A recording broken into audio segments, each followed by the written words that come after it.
موږ تخم کرلی یو وسېرېبو موږ په شمولیتو روسونه او ولس بدلون غواړي الله به زموږ پوښتنه وکړي دا هر څه زما سره اوس هم د ثبوت سره شته چې ما ته په غیر رسمي توګه دا ویل سوي دي چې ورور موږ په حکومت کې یو د ولس په سترګو بتۍ نه راوځي دا ولس لیدلي دي چې دا د 8 فروری پورې دا خلک بدلیږي دا 90 کسان کینډیډیټس کې به یو کس ګټونکی او دا نور ټول به ورک فیصله کوي موږ ته شمولیت موږ سره کوي دا شی د دې زړو ګوندو د زړو امیدوارانو پر کارکردګي باندې سوالیا نشان دی. سلامونه ګرانو کتونکو په دا امید ستاسو جوړ روغ یاست. الیکشن روان کال 8 فروری باندې کېدونکی دی. په دې اکله باندې هر امیدوار میدان لره شو سوی دی او د خپل بریا لپاره کوششونه کوي هلې ځلې کوي او په دغه امید دی چې زه به کامیابه کېږم. نو دارنګه د پاکستان د بلوچستان په سرحدي ضلع چمن کې تیارانې شروع دي. زموږ سره نن په دا پروګرام کې میلمه دی د 20 ځوانانو د پی بي 51 چمن کاندید منور خان. منور خان جوړ په خیر. جوړ په خیر. اسلام صاحب تاسو ستړي مست. حقیقت خبره اسلام صاحب لکه څنګه چې تا وویل چې زموږ د امیدوار په حیث دا لومړی ځل دی او موږ د سیاسي کارکون په حیث ډېر الیکشنان وختیم کړي دي. هغه رنګه به موږ یو الیکشن بل کړی چې عملي توګه موږ د پولینګ سټیشنو د هر پولینګ ایجنټ څنیولې د تورو د سپین د پرچۍ او د سرکاري ووټ به مې دویم وي د کینډیډیټ په حیثیت مې دا لومړی ځل وي. نو موږ ته داسې توپیر نه معلومیږي ولې 13 الیکشن زما د خیال چې موږ ډېر ستړي ولو په مقابله یې د اوس ولې پر موږ یو پریشر نشته. زموږ اول ځل دی چې موږ هر څومره ګټه راوړو هغه به داسې وي چې لومړنی ځل به مفته به یې بولو. او ستاسو د 20 ځوانانو په تنظیم کې هر ورځ د سوشل میډیا د لارې زه وینم چې په بېلابېلو سیمو کې او بېلابېلو جماعتو سره تعلق لرونکي خلک مستفید کېږي او ستاسو سره شمولیت کوي او په ډېر غټ تعداد یې کوي. د دې خلکو کوم امیدونه ستاسو سره وابسته دي چې په دومره غټ تعداد کې کوي؟ اړین سوال دی وکړئ اسلام صاحب. لکه څنګه چې تا وویله تاسو وینئ د سوشل میډیا دور دی.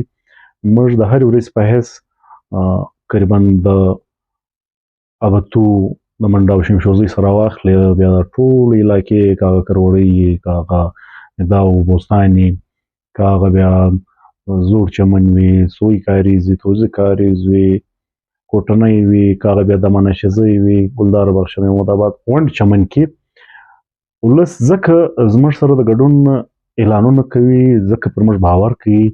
یو خو ولس 15 کال د پاکستان د وجود کېږي دا هر څوک یې ازمولی دی. نو دغه سوال دغه عمل چې دوی کوي زموږ سره د ګډون فیصله کوي که دوی صحیح کارکردګي کړې وای نو په کار دا دی چې موږ دغسې ناست وای بېروزګاره ناست وای. موږ د ولس لپاره ولس دا شی دا منلی دی چې په وطن کې کوم اوس سیاست روان دی د 8 فروری پورې 15 لس موټره په لپسې وي یو سړي له روانې فاتحې ته روانې یو ځای د دوی د لاس ته کللی نه سي بیا به 20 ځوانانو د ولس سره پاتې.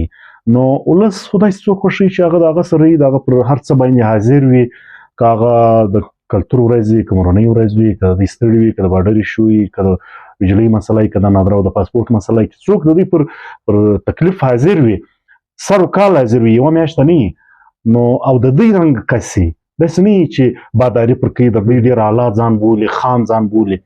ولس دا شانس د سوشل میډیا دور دی باشعوره سو چې چا ریزلټ نه دی ورکړی د چا سره تعلقات ډېر ګران دي ته به هغه ته عزت هم ورکوې پر خپله کمبله به ته به کور ته مو راغلی یې درته به خان هم وایه درته به تویه نه کړې د به لاس ورپرې وې.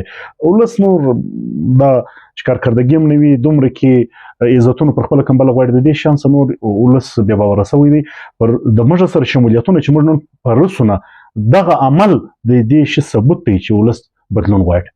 او ستاسو پبلسټي نشته لکه د نور کاندیدان هغې جنډیانې مې نشته او لس شل موټره نه یې سرپسې او بیا مې شمولیتونه د هر چا زیات دي. مین پوینټ ما ته راوښه چې خلک ولې دومره مایوسه دي د هغه جماعتو سره د هغه ګوندو سره چې یعنې ته په تش تور لاس ورروانې بیا هم سي سره شمولیتونه کوي هغه جماعتو والا زړه امپیګان چې تېر سوي دي یا امیدونه لري هغه دا اوازې اورېدل کېږي چې هغلته په موقع باندې د برمې او څه داسې د نور تعاون هم ورسره کوي لیکن د باوجود خلکو هغه مسرت کړي ستي خواله راځي. حقیقت هم دا دی چې موږ کوم چې انتخابي عمل دی هغه ډېر ګران وي. یوه ډوډۍ به ته کوې هغه په 10 لک روپۍ په 20 لک روپۍ په 10 لک روپۍ ته به الیکشن لپاره څو موټران رانیسي، یو موټر په 50 لکه په 100 لکه روپۍ.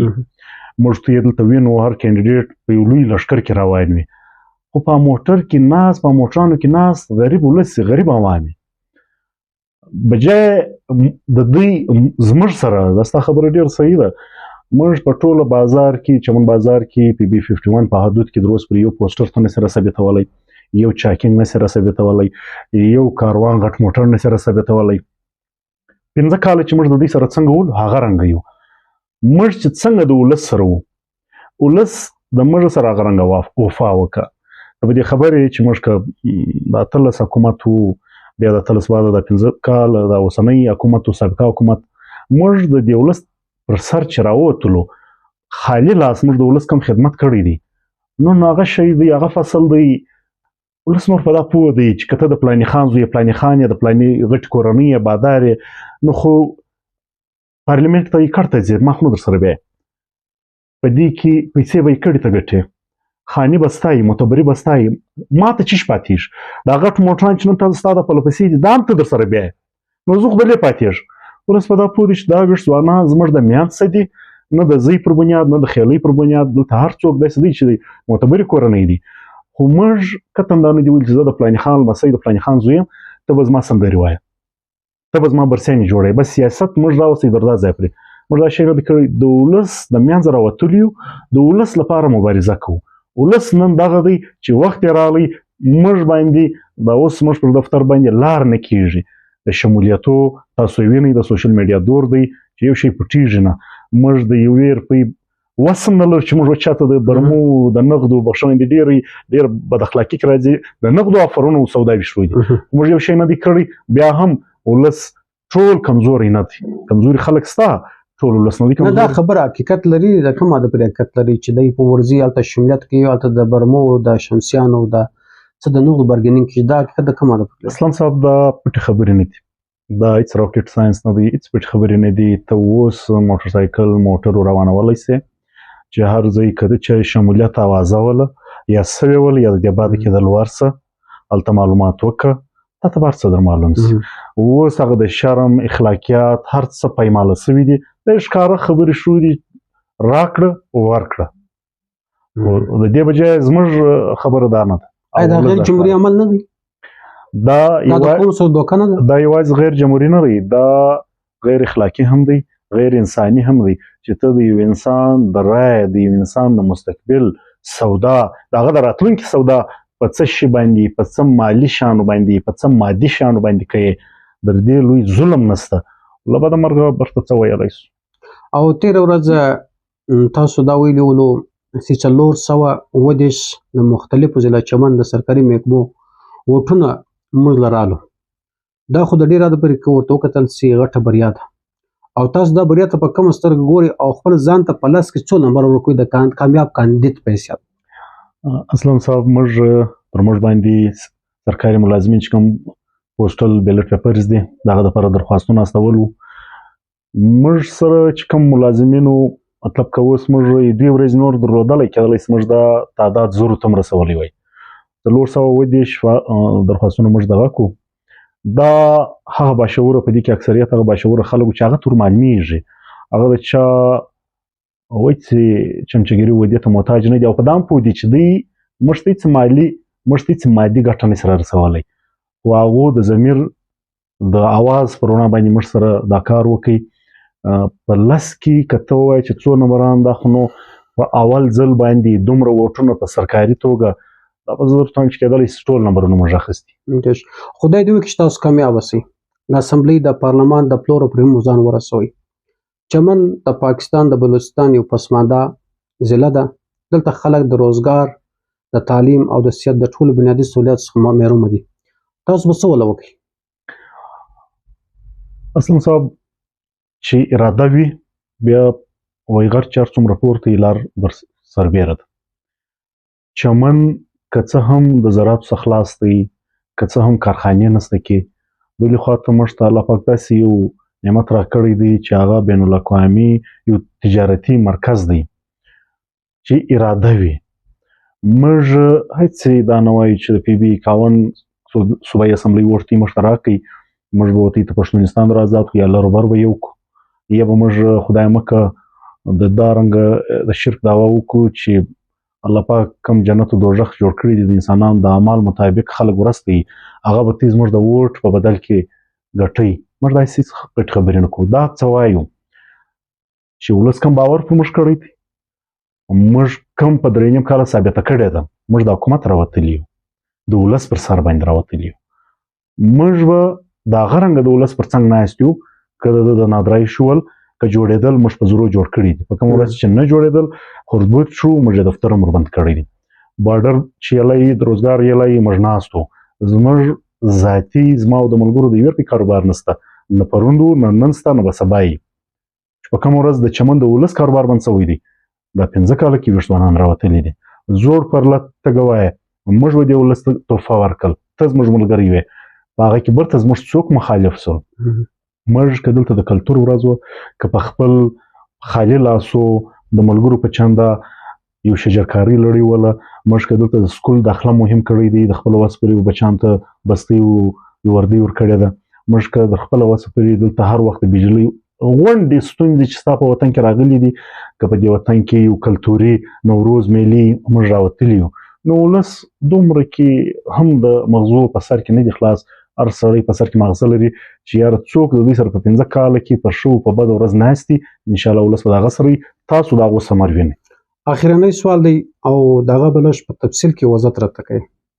ستاسو خاندان سیاسي بیکګراوند لري چې د وخت سره د پښتونخوا ملي پارټي یا د پښتون سټوډنټ ارګنایزیشن سره او د هغه څخه بعد ته راغلی عوامي نیشنل پارټي لره او د عوامي نیشنل پارټي څخه څه بیا څه وصولو چې تاسو مجبوره سواست چې 20 ځوانان مې جوړ کړل. په دا که لږ د تفصیلا ګرانو کتونکو ته سر خلاص کړي. اسلام جان صاحب ته ډېر اړین سوال. دا سوال ارزی کېږي چې یاره زموږ اول په خپل هم په موضوع کې ول چې یاره دومره ډېر ګوندونه دي د 20 ځوانانو د وجود نو څه ضرورت پیښیږي. دا چې کومه خبره وکړه په دې کې څه شک نشته. موږ د خاندان په حیث زما د پلار کشر ورور حاجي محمد اسلم خان د خان رشید عبدالصمد خان سره که دویم 3-4 کسانو کې یو دی و. د پښتونخوا سټوډنټ ارګنایزیشن د بانی چیرمن پاتې شوی دی. دا رنګ زموږ په علاقه باندې حاجي سیف الله خان اکا په قبایلي سطح د پښتونخوا ملي پارټي سره وو. نو موږ روټس د پښتونخوا ملي پارټي سره وو، په دې کې شک نشته. د خاندان په حیث موږ په پښتونخوا ملي پارټي کې تل پاتو چې کله پښتونخوا جوړه سو هغه ورسته نیولې د 2013 پورې. په 2013 کې زما او د ورونو اولین انفرادي شعوري فیصله ولا چې د خاندان څخه پرته موږ دا فیصله وکړه.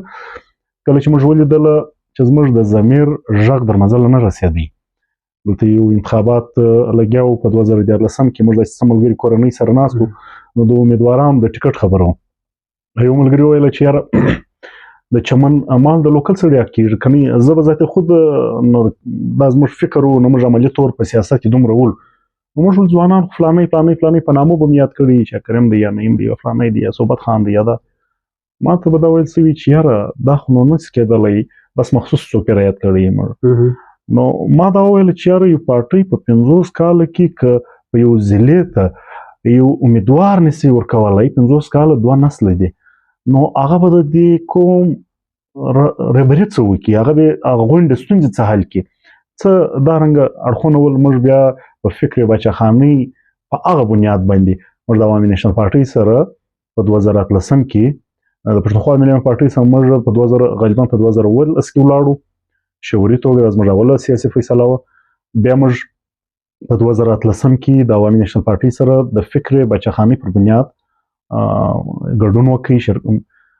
بیا موږ د عوامي نیشنل پارټۍ د استیا الیکشن راغلی، موږ د خپل وس پورې هر څه چې کول د استیا انشا پارټۍ الیکشن راغلی، موږ زه د الیکشن کمیټې ممبر وټاکل سوم، موږ د یونټان جوړ کړو.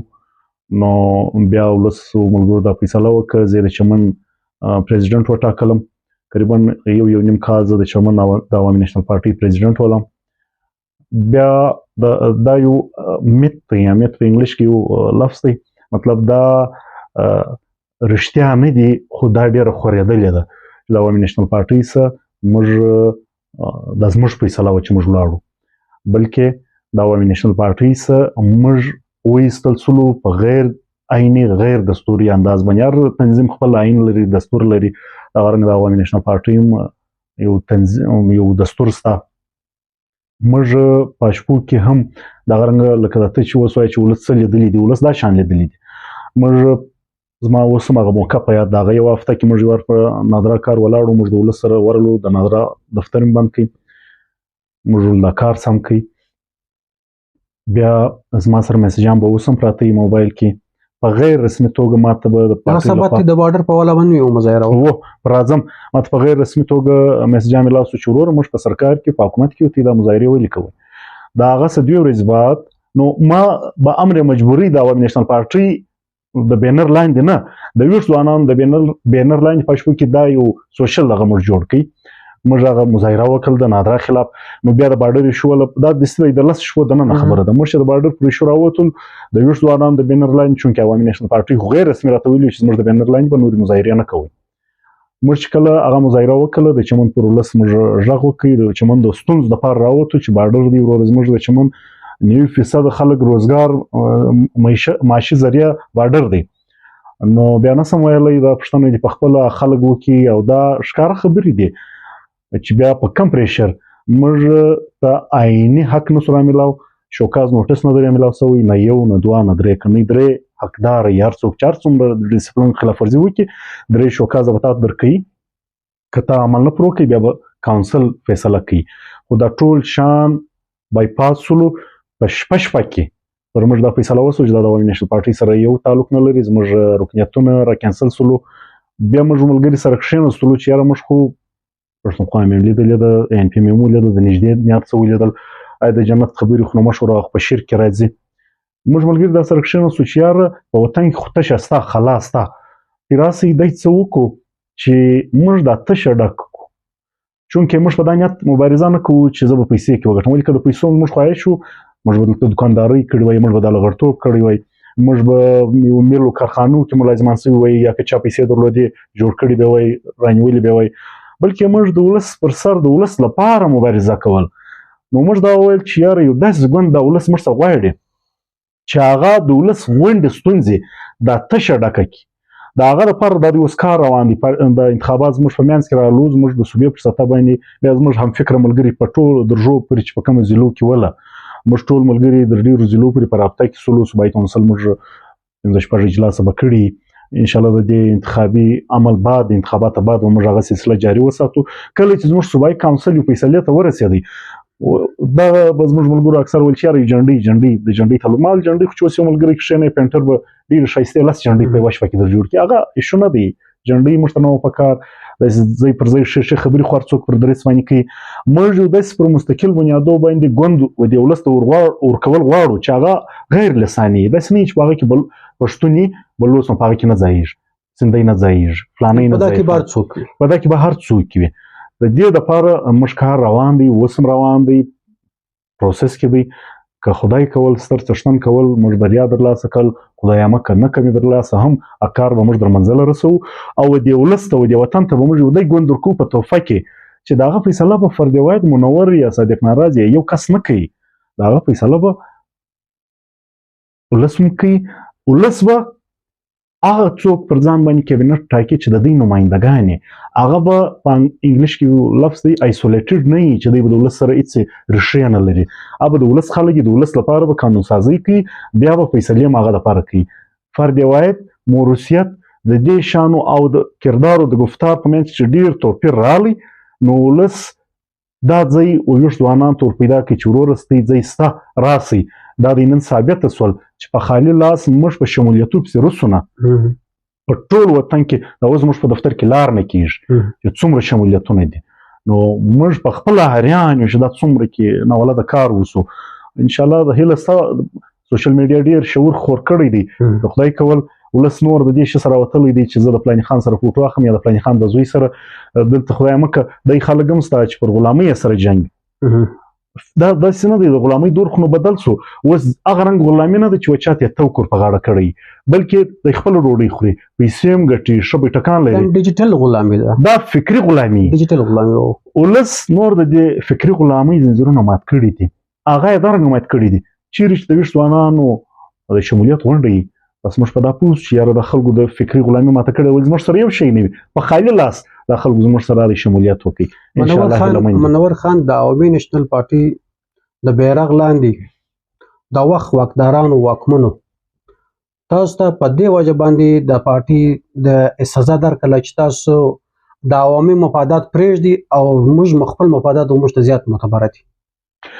دا که زه اوس یک طرفه خبر ما خدای مکه کولی موږ ته خپل مفادات عزیز دي معتبره دي د عوام مشرو او ستونزې مشرو موږ په حکومت کې یو د ولس موږ مظاهره نشو کولی مفهوم یې ته راوباس د دې خبرې دا میسیجان د موږ سره د ثبوت په توګه سته موږ حکومت د حکومت شیو شادۍ د دې ولس پر سر پرېښولې ولس نن دغه دی دغه قرباني چې موږ ورکړی ول نن یې پر موږ باندې دغه دی هغه تخم موږ کرلی یو نن یې موږ فصل ریبو چې موږ په شمولیتو کې سروسو نه بس خدای موږ ته دومره کې وس راکړي چې موږ بدل نسو د نورو خلکو رنګه چې په 70 کالو کې هېڅ بدلون نه رالی اوس د دې باده بیا څه راولي ولس به نور انشاءالله د دې شي فیصله په خپل ووټ کوي ووټ په ورځ به دوی فاخته چې موږ ته کوتره ورته وایو نو کوتره به په یاد لري پر کوتره باندې به انشاءالله دوی مور وي.